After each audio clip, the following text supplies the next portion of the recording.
ባለፈው ሳምንት ያሳለፍነው ዛሬም ከሱ ሐሳብ ነው የምንቀጥለው። በቁጥር 30 እና ቁጥር 31 እሱን ደግሜ አነበዋለሁ። ጳውሎስም በተከራየው ቤት 2 ዓመት ሙሉ ተቀመጠ።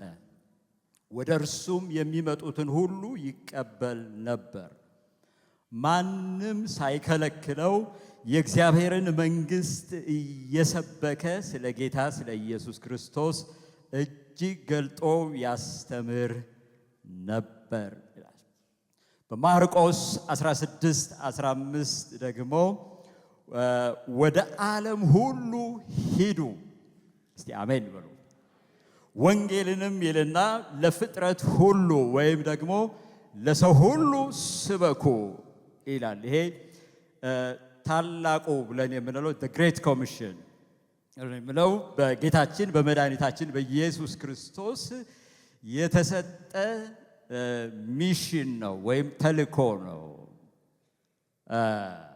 ስለዚህ በዚህ ሐሳብ ጌታችን መድኃኒታችን ኢየሱስ ክርስቶስ ለቤተ ክርስቲያን ያለው ሐሳብ ዋናና ዋና ብለን ልንለው የምንችለው ነገር ይሄው ነው። ወንጌል ነው። እስኪ ወንጌል በሉ። ወንጌል። አጭር ጸሎት ቃሉን እግዚአብሔር እንዲተረጉምልን እንጸልያለን። አቤቱ ጌታ አባታችን እግዚአብሔር ሆይ እነሆ እንደ ልማዱ ያስተምራቸው ነበር ተብሎ በቃልህ እንደተጻፈ ይሄ ጊዜ ጌታ ሆይ አንተ የምታስተምርበት ጊዜ ይሆን። ቅዱስ የሆነውን ቃልህን ለሴቶችና ለወንዶች ባሪያዎች በዚህ ለተሰበሰብን ለልጆች ለሁላችን እንድትተረጉምልን፣ ቃልህን እንድታበራልን፣ እንድታብራራልን፣ በቃልህም እውነት ደግሞ ጌታ እግዚአብሔር ሆይ መኖር የምንችልበትን ጸጋም እንድትጨምርልን ነው ብዙ ፍሬ ማፍራት እንድንችል ጌታ እግዚአብሔር ሆይ 30 60 100 ከዚያም በላይ በሆነ ጌታ እግዚአብሔር ሆይ በብዙ በረከት ቤተ ክርስቲያንን እንድትባርካት ጸልያለሁ። ይሄን ጊዜ ላንተ አደራ አሳልፈን ሰጠንህ። ብዙ ማስተዋል ብዙ ጌታ እግዚአብሔር መረዳት በሕዝብ ዘንድ ይሁን በኢየሱስ ስም አሜን።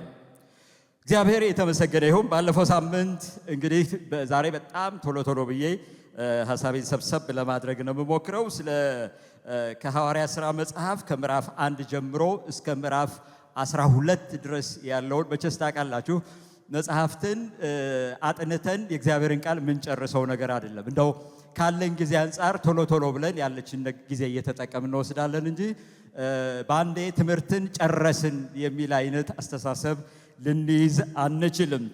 ነገር ግን ደግሞ ከሚሽን ወይም ደግሞ ከታላቁ ተልእኮ አንጻር ትኩረት ሰጥተን ነው ይሄንን ክፍል ከምዕራፍ 1 እስከ ምዕራፍ 12 ድረስ ያለውን የሐዋርያው የጴጥሮስን አገልግሎቱ ምን ይመስል እንደነበረ ከአይሁዶች ወይም ደግሞ ለአይሁዶች የሚሆነውን መልእክት ብሎም ደግሞ እስከ አሕዛብ ድረስ የዘለቀበትን በምዕራፍ 10 እና ምዕራፍ 11 ላይ በተለይ ትኩረት አድርገን ያየንባቸው ነበሩ።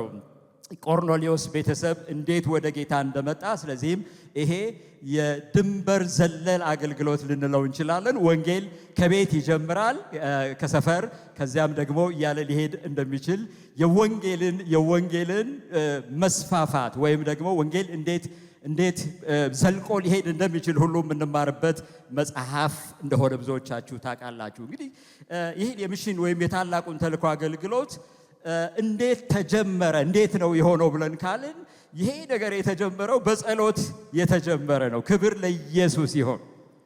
በስትራቴጂ አይደለም፣ በተለያየ አይነት ዘዴዎች አይደለም። ወንጌል ብለን የምንለው እውነተኛ ወንጌል ወደ ሰዎች ሁሉ አንዳንድ ጊዜ ከባባድ ሰዎች የምንላቸው ሰዎች ሊኖሩ ይችላሉ፣ በእኛው አስተሳሰብ ማለቴ ነው። ግን ለሁሉም ሰው ሁሉንም መንካት የሚችለው ወንጌል የተጀመረው በምንድን ነው ካላችሁኝ፣ በጸሎት ነው። አሜን። ይሄው በመንፈስ ቅዱስ ኃይል ደግሞም እየተቀጣጠለ የተከናወነ ነገር እንደነበረ ምንም ለሁላችን በመጽሐፉን በማንበብ ልንረዳው የምንችለው ነው። እንግዲህ ከቀደመችው ከጥንቷ ቤተ ክርስቲያን የምንማረው በጣም ብዙ ጸሎት ነው የምንማረው። ማለቴ አጫጭር ነገሮች ባጭር እንጸልያለን፣ ባጭር የምንላቸው ነገሮች አሉ። እንደሱ ብቻ አልነበረም። ስለ ሚሽን ሲነሳ በጣም ብዙ ጸሎት በኋላም አነሳዋለሁ። ደጋግመው ያደርጉት የነበረው ጸሎት፣ ህብረት፣ ስለ አንድነት ወይም ደግሞ ራሱ መንፈስ ቅዱስ የሚሉ ቃላቶች ተደጋግመው የምታገኙበት ወንጌል፣ የቤተ ክርስቲያን ተከላ፣ እድገት፣ ስፋት፣ መስፋፋት የሚሉ እነዚህ ቃላቶች እዚህ መጽሐፍ ውስጥ ታገኙታላችሁ።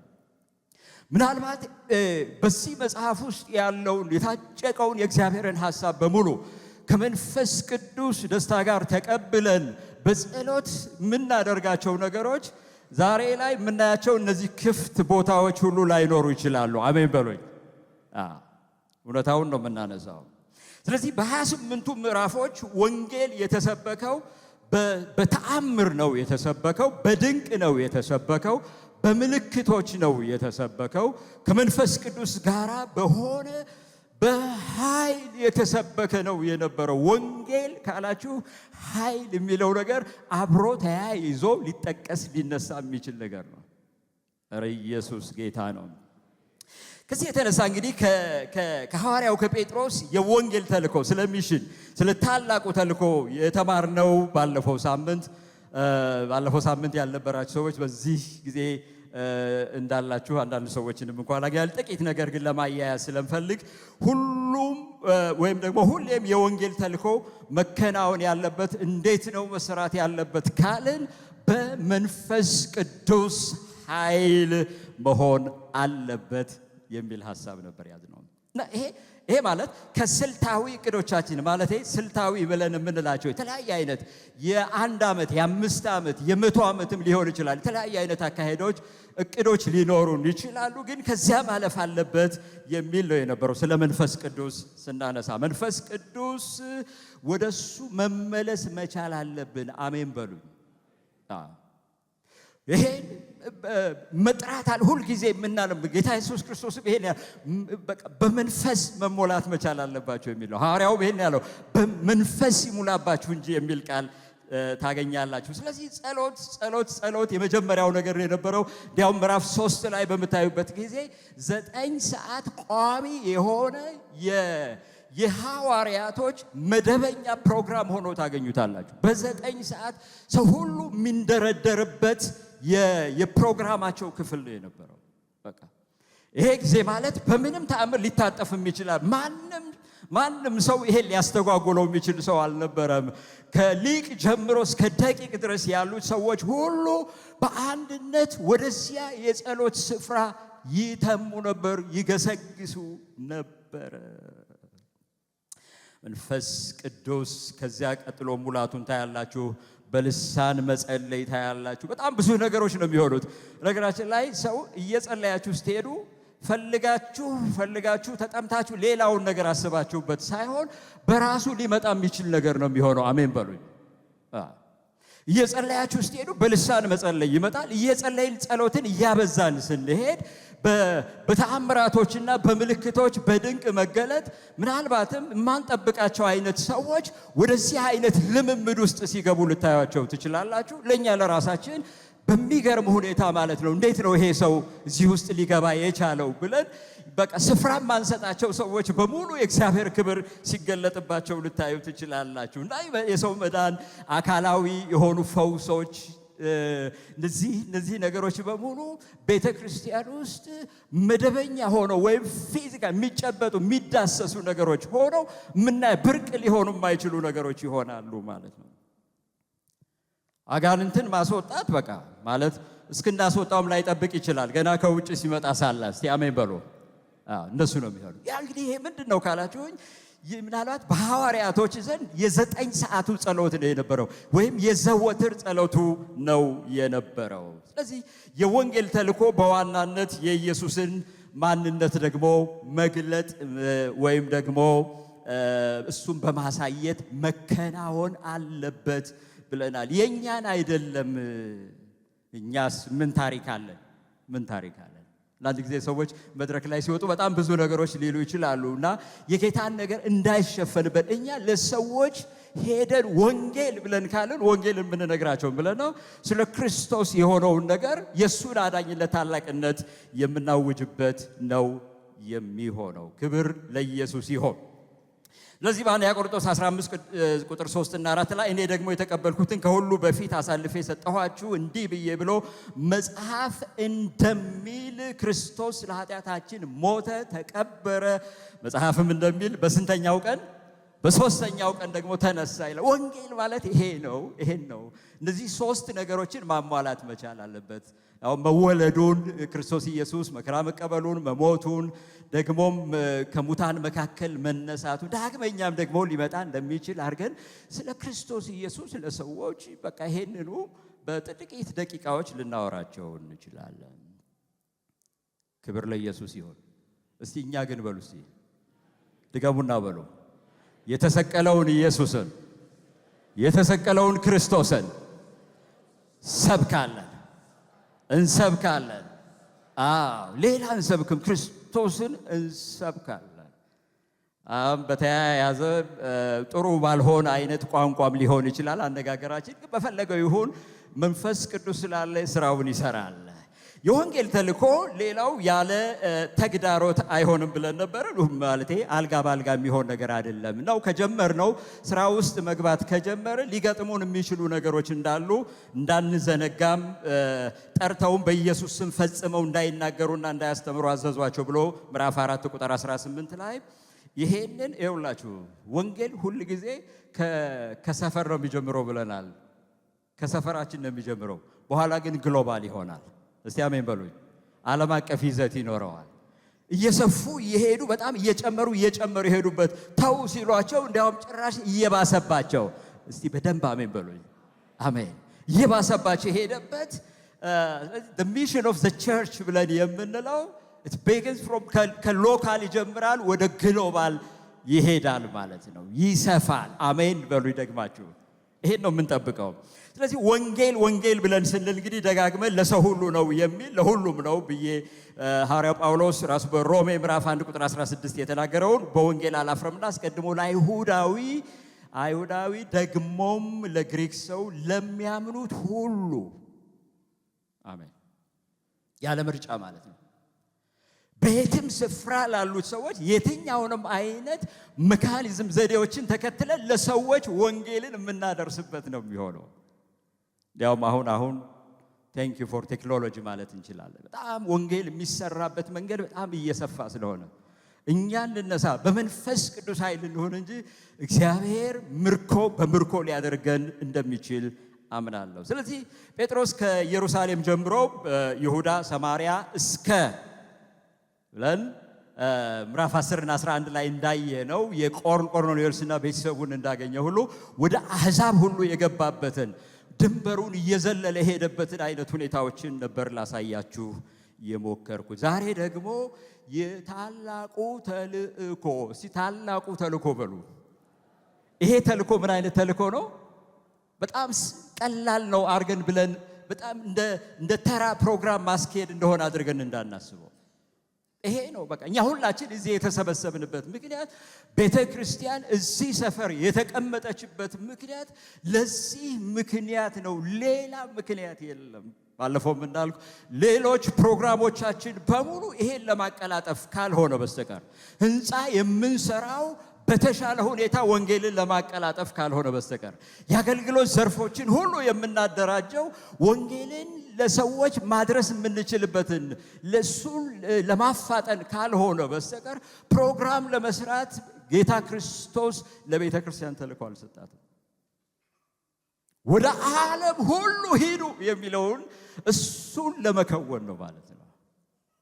አባልቴ አንዳንዶቻችን እዚህ ጋር በጣም ብዙ አገልግሎት ስላለን መድረክ ላይ ስላለን አዚፍ ሁሉን ነገር በቃ እንደው በጥሩ ሁኔታ እንዳደረግነው ምንል ከሆነ ከወንጌሉ አቅጣጫ ስተናል እንደማለት ነው። መረዳታችን ትንሽ ዘነፍ ብሏል እንደማለት ሊሆን ይችላል። ስለዚህ የታላቁ ተልእኮ በሐዋርያው ጳውሎስ ቀጥሎ እስከ ምድር ዳርቻ የሆነውን እሱን በጥቂቱ ነው ላሳያችሁ የሚችለው። መቼስ ቅድም ያለው ትምህርት መጽሐፍ ቅዱስ ተምረን የምንጨርሰው ነገር አይደለም። ትንሽ ትንሽ ነገር ካለው ከጊዜያችን ጋር እየጠቀምን እንሄዳለን እንጂ።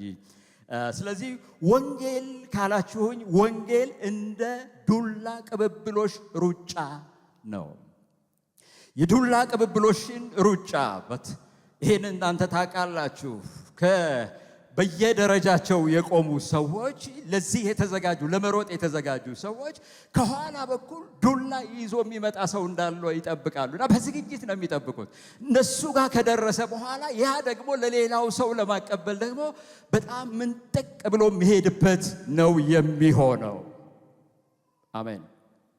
በጴጥሮስና በሌሎች ሐዋርያት የጀመረው በመንፈስ ቅዱስ ኃይል እየተቀጣጠለ የጀመረው ወንጌል ተመልከቱ ሐዋርያው ጳውሎስ ጋር ደረሰ። አሁን ከምዕራፍ 13 ጀምሮ የምታዩት እስከ 28 ድረስ ወደ ጳውሎስ ገባ፣ ወደ ሌሎች የእግዚአብሔር አገልጋዮች ደረሰ። አሁን ጳውሎስ ይሄንን የዱላ ከጴጥሮስ የተቀበለ ይመስላል። አሜን። እስቲ አሜን አሜን። ስለዚህ እነ ጴጥሮስ ያስጀመሩትን እነ ጳውሎስ አስቀጠሉት። እኛ ጋር ደረሰ። እኛ ጋር ደግሞ የሚቆም ነገር አይደለም። በልጆቻችንና በልጅ ልጆቻችን ደግሞ የሚከናወን ይሆናል። ክብር ለኢየሱስ ይሁን። ወደ እነሱም የሚሄድ ነው። ስለዚህ ወንጌል ይቀጥላል። አሜን። ጌታ ክርስቶስ እስከሚመጣበት ጊዜ ዳግመኛ እስከሚመለስበት ጊዜ ድረስ ይሄ ወንጌል እጃችን ላይ ያለ ወንጌል ይቀጥላል ይቀጥላል ይቀጥላል። አሜን። ይቀጥላል ይቀጥል። አሜን። ወደ ጎረቤቶቻችን ይግባ፣ ወደ ሰፈራችን ሁሉ ይግባ፣ ወደ ሰዎች ሁሉ በተለያየ እንዴት ደስ የሚል ነው መሰላችሁ። በሰማይ መላእክቶች ዘንድ ታላቅ ደስታ ይሆናል የተባለው በአንድ ሰው መዳን፣ በሰዎች መዳን ነው። ታላቅ ደስታ ይሆናል የተባለው ፊዚካሊ ስትፈወሱ አይደለም፣ አካላዊ ፈውስ ስንወስድ አይደለም። ታላቅ ደስታ በሰማይ መላእክቶች ይዘላሉ፣ ቅዱሳን ሰማዕታት ሁሉ የሆኑት ጌታን ያከብራሉ የተባለው በአንድ ሰው መዳን፣ ከስራት መፈታት። አሜን አሜን። እስቲ አሜን። ለምን አንዳንድ ጊዜ አንድ ሰው ወደ ፊት መጥቶ ጌታን ሲቀበል ደስ ብሎን ሐሴት እንደማናረግ ይገርመኛል። መሆን አለበት ነው መጽሐፍ። ስለዚህ የሐዋርያ ሥራ መጽሐፍ ሐዋርያው ጳውሎስ የት ጋር እንደጀመረ እናንተ ታውቃላችሁ። ምዕራፍ 9 ላይ ነው። ይሄ ሰው በጣም ደም የለመደ ሰው ነው የነበረው። ሰዎችን በማሳደድ የእግዚአብሔር የሆኑትን ሐዋርያቶችን በማስገደል በጣም የሚረካ ነፍሱ የምትደሰት የነበረ ሰው ነው የነበረው። አቤት ወንጌል! እና መጽሐፉ እንደዚህ ነው የሚለው ምዕራፍ 9 ቁጥር 10 ጀምሮ በደማስቆም ሐናንያ የሚሉት አንድ ደቀ መዝሙር ነበር። ጌታም በራእይ ሐናንያ ሆይ አለው። እርሱም ጌታ ሆይ እነሆኝ አለ። ጌታም ተነስተህ ቅን ወደሚባለው መንገድ ሂድ፣ በይሁዳ ቤትም ሳኦል የሚሉትን አንድ የጠርሴስ ሰው ፈልግ፣ እነሆ እርሱ ይጸልያልና ሐናንያ የሚሉት ሰው ገብቶ ደግሞ እንዲያይ እጁን ሲጭንበት አይቷል አለው። ሐናንያም መልሶ ጌታ ሆይ በኢየሩሳሌም በቅዱሳንህም ላይ ስንት ክፉ እንዳደረገ ስለዚህ ሰው ከብዙዎች ሰምቻለሁ ይላል። በዚህም ስምህን የሚጠሩትን ሁሉ ለማሰር ከካህናት አለቆች ስልጣን አለው አለ። ጌታም ይህ በአሕዛብና በነገሥታት በእስራኤልም ልጆች ፊት ስሜን ይሸከም ዘንድ ለእኔ የተመረጠ ዕቃዬ ነው፣ ሂድ። ስለ ስሜም ስንት መከራ ሊቀበል እንዲያስፈልገው እኔ አመለክተዋለሁና አለው ይላል። ማለት ካላችሁ ይሄ በጣም አሳዳጅ የነበረ ሰው፣ ገዳይ የነበረ ሰው፣ አጥፊ የነበረ ሰው፣ የሰዎችን ሞት የቅዱሳኖችን ጥፋት የሚመኝ ሰው የነበረውን ሰው ከራሱ ይናገራል ሐዋርያው ጳውሎስ። የራሱ ሕይወት በጣም ስለሚያስደንቀው እኔ ይላል ከኃጢአተኞች ዋና የሚበልጠኝ የለም ነው የሚላችሁ። ካስፈለገ እንደኔ አይነት ሰው በምድር ላይ ከቶ ነበር ወይ የሚል አይነት ሆናለሁ። ክብር ለኢየሱስ ይሁን። ይሄንን ሰው ነው ሐናንያ ራሱ ገርሞት እንዴት ለዚህ ሰው እንዴት ሄጄ ጸልያለሁ ባለበት ጊዜ ግድ የለህም ለእኔ እግዚአብሔር አሁን ለይቼዋለሁ ይለዋል። አሜን በሉ። እንዲሁም ጌታ እስከ ምድር ዳርቻ ድረስ ለማዳን ትሆን ዘንድ ለአሕዛብ ብርሃን አድርጌሃለሁ ብሎ አዟልና ይላል ምዕራፍ 13 ቁጥር 47 ላይ። ለአሕዛብ ሁሉ እንግዲህ ተመልከቱ፣ ከጴጥሮስ የተቀበለውን ዱላ እንደገና ለአሕዛብ ሁሉ ደግሞ ሊያደርስ ቆርጦ የተነሳ ሰው፣ እድል የገጠመው ሰው ነው የነበረው። እግዚአብሔር የተመሰገነ ይሁን። እኔና እናንተን ለዚህ ወንጌል የለየን ጌታ ክብር ይሁንለት፣ ክብር ይሁንለት። ለምን ክብር አሰጡትም? ክብር ይሁንለት። እኛን አገልጋዮች ያደረገ አሜን፣ የመንግስቱ ሰራተኞች ያደረገን ይሄንን ትልቅ የሆነውን ኃላፊነት ነው እጆቻችን ላይ እግዚአብሔር ያስቀመጠው። ለአሕዛብ ሁሉ ለሰው ሁሉ ትነግሩልኛላችሁ ብሎ ያለን። ብዙ ጊዜ የጌታን ራት ስንወስድም ይሄ ነው ብዙ የሚታወሰኝ። በቃ ከመቼው ወጥተን ሄደን መናገር እንዳለብን ቶሎ ቶሎ ቶሎ ብለን የሚሽንን ስራ የወንጌልን ስራ መስራት እንዳለብን ለማሳሰብ ነው። ስለዚህ እግዚአብሔር ሐዋርያው ጳውሎስን በድፍረትና በጽናት ወንጌልን ለአሕዛብ እንዲያደርስ ልኮት ነበረ። እነዚህ ምዕራፎችን በሙሉ ስታዩ በቃ ሐዋርያው ጳውሎስ ተልኮ የወጣ ሰው፣ በራሱ ሐሳብ አይደለም፣ በራሱ ዕቅድ አይደለም፣ በሥጋ ሐሳብ አይደለም፣ በመንፈስ ቅዱስ ሐሳብ የሆነ ነገር ነው። ሐዋርያው ጳውሎስ ወንጌልን በመንፈስ ቅዱስ ኃይል በሰበከ ጊዜ የሆነውን ነገር ቶሎ ቶሎ እነሱንም አሁን አነሳና ዛሬ አጠር አድርጌ ነው የምናገረው ብያለሁ፣ ግን ወደ ጸሎት ደግሞ እንሄዳለን ማለት ነው። ሐዋርያ ሥራ መጽሐፍ ምዕራፍ 13 እስከ 28 ድረስ እንግዲህ በተለይ ምዕራፍ 13 በሰው ኃይል ሳይሆን በመንፈስ ቅዱስ ኃይል የሆነውን ነገር ያሳያቸዋል።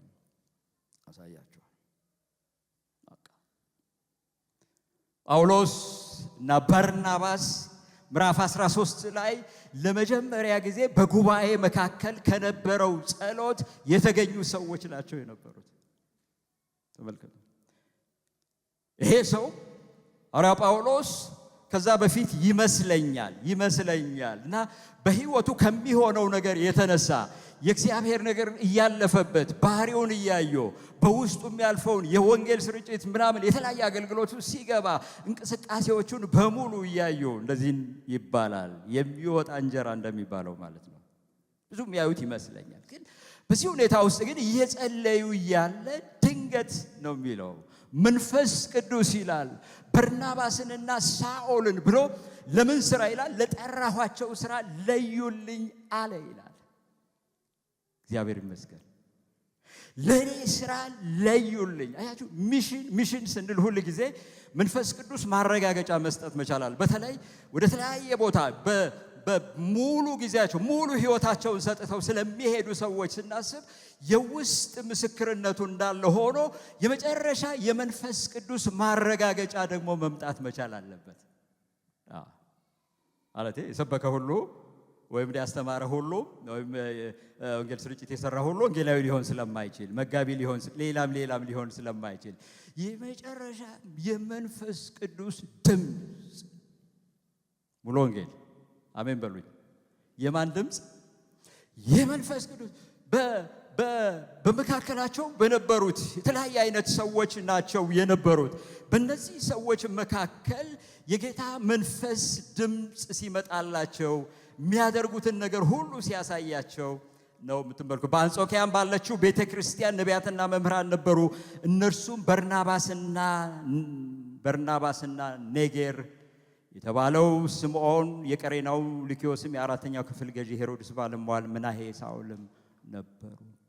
እነዚህ የተለያየ አይነት ሰው ከተለያየ አካባቢ የተሰበሰበ ሰዎች ናቸው የነበሩት እና ምናሄ ሳኦልም ነበሩ። እነዚህም ጌታን ሲያመልኩና ሲጦሙ ሲጸልዩ መንፈስ ቅዱስ በመካከላቸው መንቀሳቀስ ጀመረ። አሜን በሉ። ጀመረ። በርናባስን ሳኦልን ለጠራኋቸው ስራ ለዩን፣ እጃቸውንም ከጫኑ በኋላ ይላል። ይሄ እጅ መጫን የሚለው ይሄ ማበረታታት ነው የሚያሳያቸው። እጅ መጫን አሁን በቤተ ክርስቲያን ብዙ ይሄ የተለመደ ነገር ነው። ማለቴ በተለያየ መንገድ እጅ መጫን ለክፋትም የዋለበትን ልታገኙ ትችላል፣ ለስርም ሊሆን ይችላል። ግን በአውዱ ምን ተረጉም ከሆነ እጃቸውን ከጫኑ በኋላ የሚያስፈልጋቸው ነገር በሙሉ ድጋፍ ካደረጉላቸው በኋላ ይላችኋል አሰናበቷቸው፣ ወደ መስኩ ውስጥ ሲያስገቧቸው ታያላችሁ። የመጀመሪያው እንግዲህ ሐዋርያው ጳውሎስ በመንፈስ ቅዱስ ተልኮ ወደ ተለያየ ስፍራ የሄደበት እነርሱም በመንፈስ ቅዱስ ተልከው ወደ ሴሌውቅያ ወረዱ። ከዚያም በመርከብ ወደ ቆጵሮስ ሄዱ ነው የሚላችሁ። የመጀመሪያው ጉዞ፣ የሁለተኛ ጉዞ፣ የሶስተኛ ጉዞ፣ አራተኛ ጊዜ እስከ ሮም ድረስ ማንም ሳይከለክለው፣ አቤት የትኛውም አይነት ተግዳሮት ሊያስቆመው ሳይችል ነበረ። ተግዳሮት በጣም ብዙ መከራ ነበረ። ብዙ ጊዜ በሞትና በሕይወት መካከል ያለፈበት ጊዜ ነበረ። በውጭ ብቻ አይደለም በውስጥም ጭምር ማለት ነው። ከብዙ ወንድሞች ከብዙ ወገኖች ጋር በሙሉ ብዙ ተግዳሮቶችን ያለፈበት ጊዜ ነው የነበረው። የእግዚአብሔር ሰዎች ይሄን ሁሉ ግን አልፎ ወንጌል አልተከለከለም። አሜን በሉ። እስቲ ወንጌል አይከለከልም በሉ። ወንጌል አይከለከለም። ስለዚህ በሰው ኃይል አይደለም። ሐዋርያው ጳውሎስ ቀደም ሲል በገማልያ ስር በተማረው ዕውቀትም አልነበረም። በእንዴት ታዲያ ያገለገለው ካላችሁኝ በመንፈስ ቅዱስ ኃይል። አሜን። በምን ኃይል? እስቲ በጎናችሁ ያለውን ሰው ወንጌል በመንፈስ ቅዱስ ኃይል ነው በሉት። ላይ ያላችሁ ጌታ ይባርካችሁ። እንደዚህም ብላችሁ ወንጌል በምንድን ነው በሉት። በመንፈስ ቅዱስ ኃይል ነው። ባትደርሱበትም ወንጌል በምንድን ነው? በመንፈስ ቅዱስ ኃይል ነው። ኃይል ነው። በሰው ኃይል አይደለም። በዘካርያስ መጽሐፍ እንግዲህ ምዕራፍ 4 ቁጥር 6 እና 7 ላይ ምንድነው? ለዘሩባቤል የተባለው የእግዚአብሔር ቃል ይህ ነው ብሎ በመንፈሴ እንጂ ሳይ ደስ ይለኛል። ማንም እኮ ሊኮራ አይችልም ማለት ነው። እኔ ነኝ እኮ በቃ እኔ የወጣሁበት ትምህርት ቤት ምናምን ብሎ ሰው ሁሉ ትንሽ አበጥ እንዳይል፣ ለሁሉም ሰው የኔ እንደው በገንዘቤ ነው እንጂ ወንጌልን የሰራሁት ሰው እንዳይል ሁሉ ለሁሉም ማስተንፈሻ የሚሆን አለው የእግዚአብሔር ቃል። አሜን። በምን ነው ያለው? በመንፈሴ እንጂ በኃይልና በብርታት አይደለም ይላል የሰራዊት ጌታ እግዚአብሔር። ታላቅ ተራራ ሆይ ምንድነው? በዘሩባቤል ፊት እስቲ በኔ ፊት በሉ። እስቲ በኔ ፊት በሉ። ደልዳላ ሜዳ የትኛውም ነገር ቢሆን በፊታችሁ ደልዳላ የሚሆነው በመንፈስ ቅዱስ ኃይል ለተሞላ ሰው ነው። በእግዚአብሔር ኃይል ለተመካ ሰው ነው።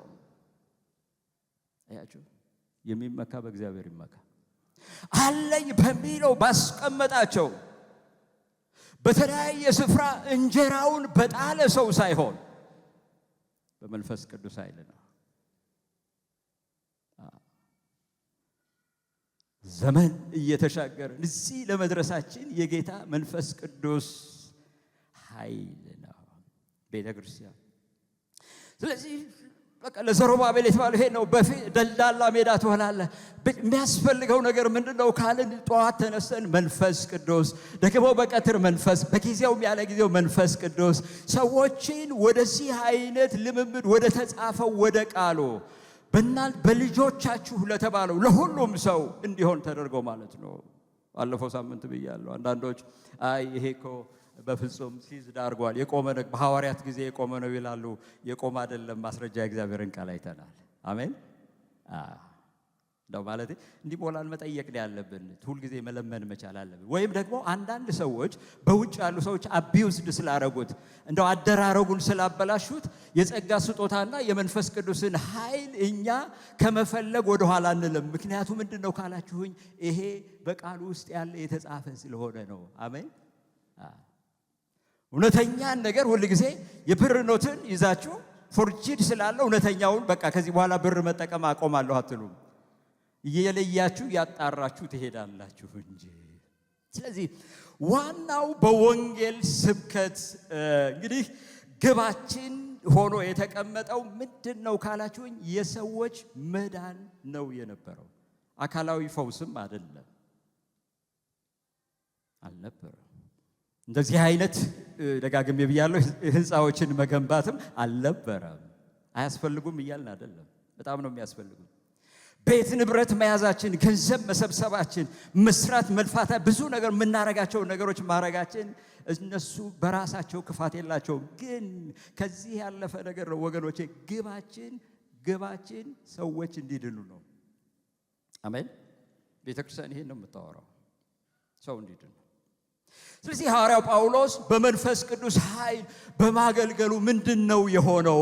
የተፈጠረ ይሄ ለትምህርታችን የተጻፈልን ለኛ እንዲሆን የተነገረ እዚህ እጃችን ላይ ያለው የእግዚአብሔር ቃል እነዚህ 28 ምዕራፎች ምንድነው የሚያወሩት ካላችሁኝ በጳውሎስም የምናገኘው የመጀመሪያው ነገር ሰዎች ድነዋል። በቃ ምን ሆነ? ጳውሎስ በመለየቱ በመጠራቱ ከእንደዚህ አይነት አዘቅት ያለው ህይወት ውስጥ በመውጣቱ ምን ለመሆን ነው? ዓላማው ምንድነው ካላችሁኝ ጳውሎስ በቃ እኮ እንደ ቅርፊት ያለ ነገር ወድቆለት ምናምን እያለ እየተደነቀን እንቆም ሳይሆን በዚህ ምክንያት ሰዎች መዳን ያስፈልጋቸዋል የሚል ስለ ሰዎች ደህንነት ነው፣ ድነት ነው። ሰዎች ተለውጠዋል። ከአጋንንት እስራት ተፈተዋል። ውጣ ሲለው መንፈሱ ወጥቷል። እስቲ አሜን በሉ። በጣም መሆን ያለባቸው ከቃሉ ጋር ያ እግዚአብሔር አብሮት ስለነበረ አጽንዖት ሲሰጠው እንደነበረ ታያላችሁ። ነው ወንጌል ሲገባ ሰዎች ውስጥ ሰላም አለ፣ ረፍት አለ፣ ደህንነት አለ። ጥሩ እንቅልፍ እንተኛለን። በተሞናሞነ ትራስ ያላገኘነውን በወንጌል ግን በጣም ረፍታችን መቼስ ብዙዎቻችሁ መስክሮት ባሉ እንደዚህ እንደሆናችሁ አውቃለሁ። ገንዘብ ያልሰጠንን ነገር፣ ዕውቀት ያልሰጠንን ነገር፣ ዘር ያልሰጠንን ነገር፣ ቤተሰብ ያላመጣልን ነገር ወንጌል ነው እንደዚህ አይነት ረፍት የሰጠን እንዲያምርብን ያደረገን እሱ እንደሆነ መናገር ትችላላችሁ። ስለዚህ የጳውሎስ አገልግሎት ሰዎች እንዲድኑ ነው። በቃ ስለ ሰዎች መዳን ነው፣ ስለ ሰዎች መለወጥ ነው። ወንጌል ወደ ቤቴ ስለገባ ረፍት ተሰምቶኛል። ወንጌል እኛ ሰፈር ስለደረሰ እኔ ጋር ስላለ ደስ ብሎኛል። ብዙ ረፍቶችን አግኝቻለሁ የሚል ሰው ለእግዚአብሔር ክብር ሊሰጠው ይችላል። አሜን አሜን። ይሄን ያረገ እግዚአብሔር አምላክ ይሄን ወንጌል ስለሰጠኝ ነው እኔ ያረፍኩት። በዚህ ረፍት ደግሞ እነዚህ የሚቅበዘበዙ ሰዎች ማረፍ አለባቸው ብለን ማመን መቻል አለብን። የመጀመሪያው ፍሬ እንግዲህ የሰዎች መዳን ነው የነበረው። የሰዎች የነፍስ መዳን ነው የነበረው። ያመነም ሁሉ በእርሱ እንዲጸድቅ በእናንተ ዘንድ ይላል የታወቀ ይሁን። አያችሁ ወንጌል ነው ካላችሁ ያመነ ሁሉ በእርሱ እንዲጸድቅ በእናንተ ዘንድ የታወቀ ይሁን። ሰው ካመነ እንደሚጸድቅ ማወቅ መቻል፣ ይሄን ነው ማየት ማሳየት መቻል ያለብን። ስለ ልብስ አይደለም፣ ስለ መብል አይደለም፣ ስለ መጠጥም አይደለም። ያመነ ሁሉ እንዲጸድቅ ረፍት እንደሚያገኝ ይሄን ይወቅ። ሐዋርያት ሥራ መጽሐፍ ምዕራፍ 13 ቁጥር 38 እና 39 ላይ ታገኙታላችሁ። ደግሞም ቁጥር 48 ላይ ሄዳችሁ ስታነቡ አሕዛብም ሰምተው ደስ አላቸው፣ የእግዚአብሔርንም ቃል አከበሩ፣ ለዘላለም ሕይወትም የተዘጋጁ ሁሉ አመኑ ይላችኋል። አሜን። ለምን የተዘጋጁ? አሕዛብ ሁሉ በቃ ለዘላለም ሕይወት የተዘጋጁ አመኑ። ወንጌል ነው። ወንጌልን ተቀበሉ። ወንጌልን ሰምተው ደስ አላቸው። ወንጌል እንደዚህ ነው፣ ደስ አላቸው። በቃ ይሄ ነው በጣም ብዙ ጊዜ ፈጅተን ማውራት መቻል ያለብን ይሄ ነው። ሳንጣደፍ እንደዚህ በተረጋጋ ሁኔታ መስማት ካለብን ይሄን ወንጌል መስማት ማሰማት እንዳለብን በደንብ ግንዛቤ መያዝ አለብን። ስለዚህ ሐዋርያት ሥራ መጽሐፍ ምዕራፍ 16 ላይ የሆነው ነገር ምንድነው ካላችሁ ሰዎች ድነዋል ያልኩ፣ ሰዎች ተለውጠዋል። ጳውሎስ በመስበኩ ተለውጠዋል። በቃ ፕሮፌሽናል ሲሆኑ ሰው ባለሙያ የሆኑ ሰዎች፣ የተለያየ አይነት ሰዎች፣ ከተለያየ ሀገር ዜጋ የመጡ ሰዎች በሙሉ እነዚህ ሰዎች በሙሉ ድሉን አግኝተዋል። ምዕራፍ 16 ቁጥር 25 ጀምሮ ስለ ወንጌል የታሰሩት ጳውሎስና ሲላስ በመንፈቀ ሌሊት ግን ጳውሎስና ሲላስ እየጸለዩ እግዚአብሔርን በዜማ ያመሰግኑ ነበር፣ እስረኞችም ያደምጧቸው ነበር። ድንገትም የወህኒው መሰረት እስኪናወጥ ድረስ ታላቅ የምድር መንቀጥቀጥ ሆነ።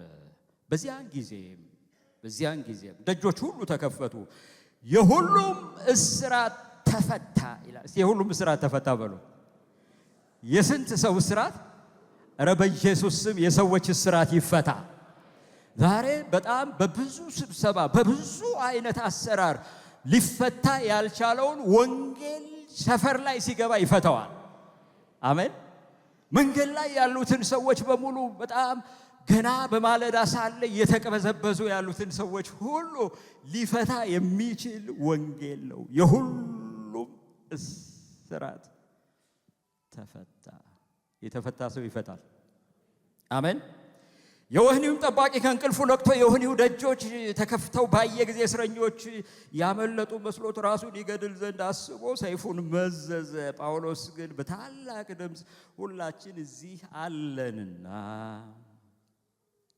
አሜን፣ በራስህ ክፉ ነገር አታድርግ ብሎ ጮኸ። መብራትም ለምኖ ወደ ውስጥ ሮጠ። እየተንቀጠቀጠም ከጳውሎስና ከሲላስ ፊት ተደፋ። ወደ ውጭም አውጥቶ ጌቶች ሆይ እድን ዘንድ ምን ማድረግ ይገባኛል አላቸው። እነርሱም ይላል አሜን አሜን።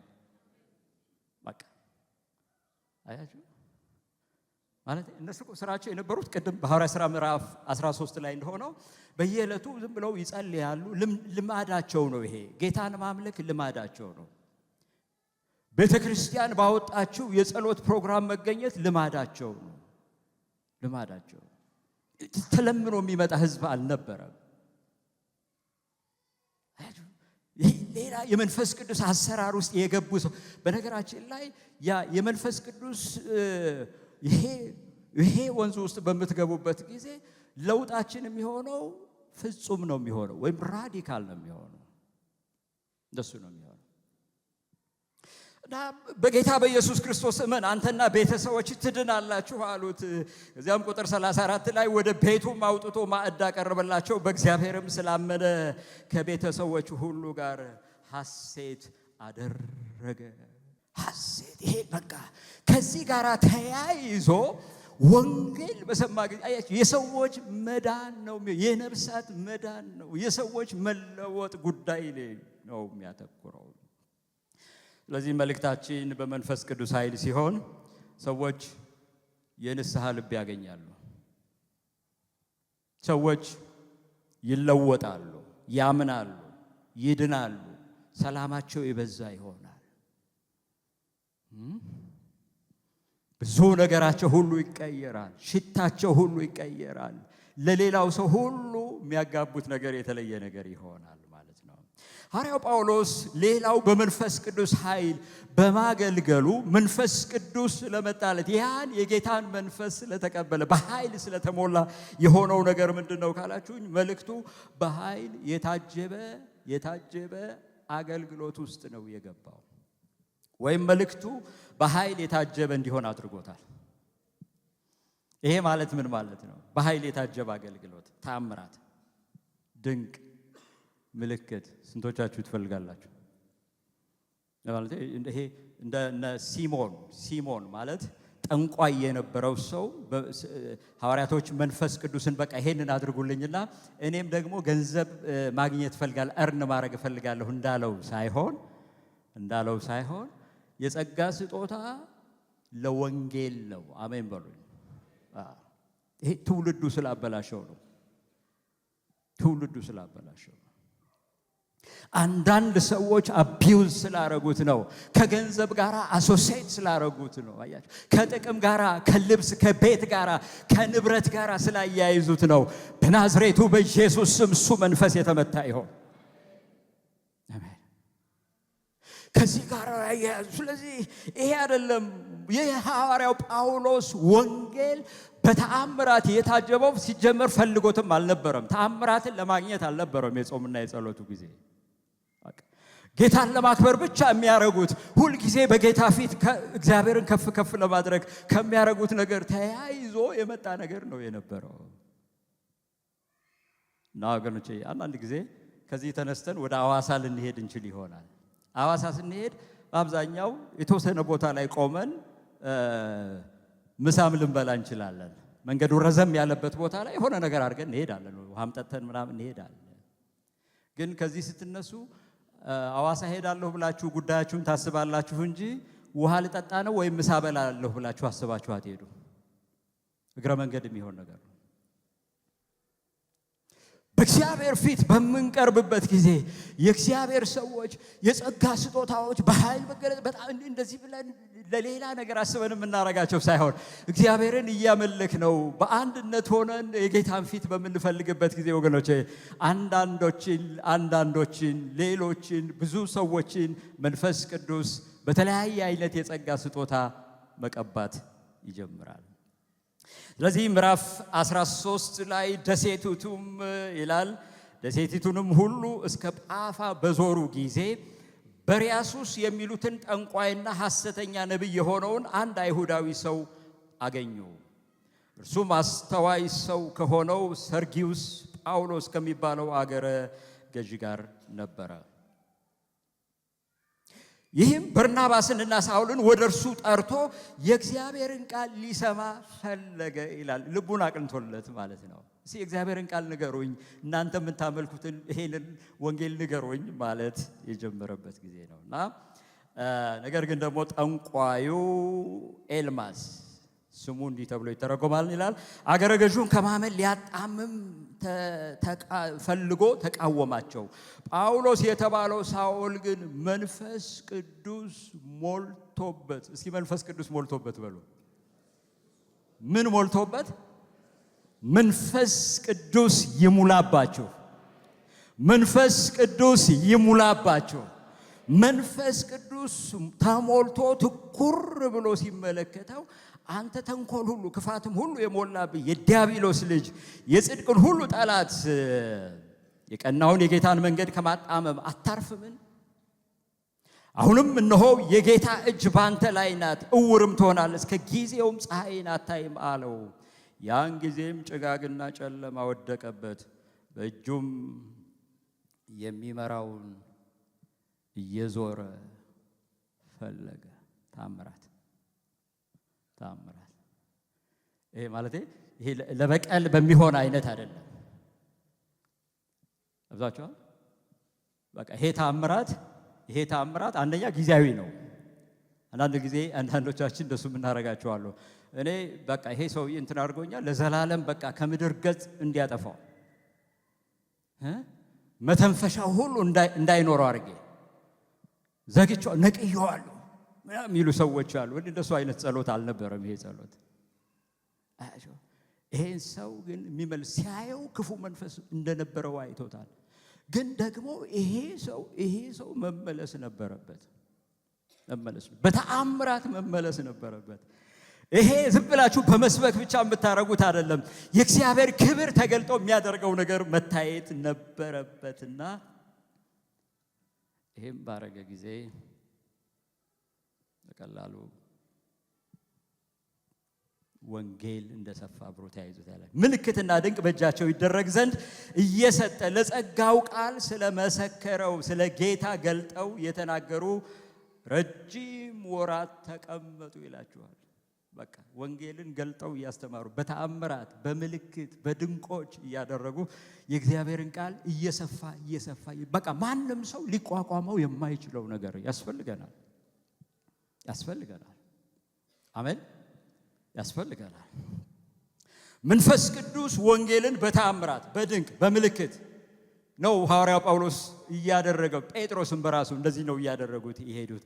በቃል ብቻ ሳይሆን በመንፈስ ቅዱስ የተአምራት ኃይል ማለት ነው። አሜን በሉ። ይምጣልን። አሜን። ሶስተኛውና የመጨረሻው ሐሳቤ ሐዋርያው ጳውሎስ በመንፈስ ቅዱስ ኃይል በማገልገሉ ወንጌል ማንም ሳይከለክለው አሜን ሳይቆም ተስፋፍቷል። ይሄ መንፈስ ቅዱስ ባይኖር ጌታ መድኃኒት ኢየሱስ ክርስቶስም የመጀመሪያውን አቅጣጫ የሰጣቸው ለሐዋርያቱ የሰጣቸው ይሄ እንዲሆን ነው የነበረው። ከኢየሩሳሌም ጀምሮ እስከ ምድር ዳርቻ ድረስ ወደ ሰዎች ሁሉ የዘለቀ የእግዚአብሔር ሥራ የሰፋ እንዲሆን ራሱ ነው ኢየሱስ ክርስቶስ ወደ አባቱ ባረገበት ጊዜ የመጨረሻዋን ቃል የነገራቸው። 40 ቀን እየታያቸው ከነሱ ጋር አብሮ እየተመላለሰ ከትንሣኤ በኋላ ከሆነ በኋላ ለመጨረሻ 10 ቀን እንዲጸልዩ ያ የባለ 50 ቀን የመንፈስ ቅዱስ ቀን የጴንጤቆስጤ ቀን እንዲሆን ነበር የነገራቸው። መንፈስ ቅዱስ በእናንተ ላይ በወረደ ጊዜ ኃይልን ትቀበላላችሁ አላቸው። ከዚያስ በኢየሩሳሌም፣ በይሁዳ፣ በሰማርያ ጴጥሮስ ከሄደበት ከዚያ ደግሞ ጳውሎስ ተቀብሎት ደግሞ እስከ ምድር ዳርቻ ድረስ እስከ ሮም አገሩን ሁሉ ያጥለቀለቀበት እንደነበረ ታያላችሁ። ማንም ሳይከለክለው ሳይቆም። ዋካችሁ መንፈስ ቅዱስ ይውረድብን። አሜን። ማን ይውረድ? መንፈስ ቅዱስ ይውረድብን። እኛ ማለት ብርቅዬ ሆኗል። አንዳንድ ሰዎች ላይ ነው የምንጠብቀው እኛ ማለት ወንድም ከሌ ነብይ ነው፣ እህት ከሌ ነብይ፣ አንድ ሰው ሁለት ሰው ነው የምንጠብቀው። እስቲ ቃል አውጣብኝ። ኧረ በፍጹም መንፈስ ቅዱስ በሁሉም ላይ አሜን ነው። በእናቶች ላይ፣ በአባቶች፣ በልጆች ላይ፣ በሁሉም ላይ ነው መጽሐፉ የሚላችሁ። ምዕራፍ 2 ቁጥር 4 ላይ ካያችሁ ሁሉ በአንድ ልብ ሆነው ሳሉ በሁሉም ላይ ነው የሚለው። 120 በሚሆኑት ሰዎች ላይ በሁሉም ላይ ወረደ ይላቸዋል። ወረደ መንፈስ ቅዱስ። ጌታ ሆይ መቼ ናት ያቺ 10ኛ ቀን መቼ ነች የምትሞላው የሚል ጥማት ነው። በአንድ ልብ ሆነው በጥሩ ልብ ሆነው ራሳቸውን አስተካክለው በቃ ይሄን ነበር የሚጠሙት የእግዚአብሔር ሰዎች። ስለዚህ ሳውል ታውቃላችሁ፣ ሳውል አህያ ፍለጋ ሄደ የነበረ ሰው ነው። አባቱን አህዮች ለመፈለግ ነበር የሚንቀሳቀሰው። ነገር ግን ድንገት ያላሰበው ነገር ገጠመው። መንፈስ ቅዱስ በሱ ላይ በመጣ ጊዜ ትንቢት መናገር ጀመረ። ተፈጥሯዊ ይሆናል ማለት ይሄ ምንም ቀላል ነው የሚሆን። ትንቢት መናገር ለአንዳንዶች ብቻ ላይሆን ይችላል ማለት ነው። አያችሁ፣ ለተሰጡ ሰዎች ሁሉ ሊሆን ይችላል። ሰዎች ተገረሙ። እንዴ ሳውል እኮ ይሄ እኮ የምናውቀው ሰው ነው ሲሉ፣ አዎ የምናውቀው ሰው ነው፣ ግን ከነቢያት ወገን ያደረገው እስኪ መንፈስ ቅዱስ በሉ ሲሉ፣ ወይኔ ገና ነው ማለት ነው። እስኪ መንፈስ ቅዱስ በሉ። መንፈስ ቅዱስ ይሄ ነው። የእግዚአብሔር ሰዎች ማስተማር የሚችሉ ሰዎች በጥቂት ሰዎች ብቻ ይሄ በሞኖፖል የተያዘ እንዲሆን ሳይሆን ሰው ሁሉ በሚሄድ ድራይቭ በሚያደርግ መኪናውን እያሽከረከረ በመንፈስ ቅዱስ ኃይል እንዲጠመቅ ነው ማስተማር ያለብን። ሰው በምሪት ውስጥ እንዲገባ ነው። በስፍራዎች ሁሉ ሌሊት ሊሆን ቀን ወገኖቼ በሁሉም ላይ የሚሆን መንፈስ ቅዱስን ነው ማየት የምንፈልገው። በልጆች ላይ ነው ማየት የምንፈልገው። ቤተ ክርስቲያን ሙሉ ወንጌል ላይ ይሄን ነው የምንፈልገው። ይሄን ነው የምንፈልገው። ወንጌል እስከ ሮም ድረስ ደረሰ።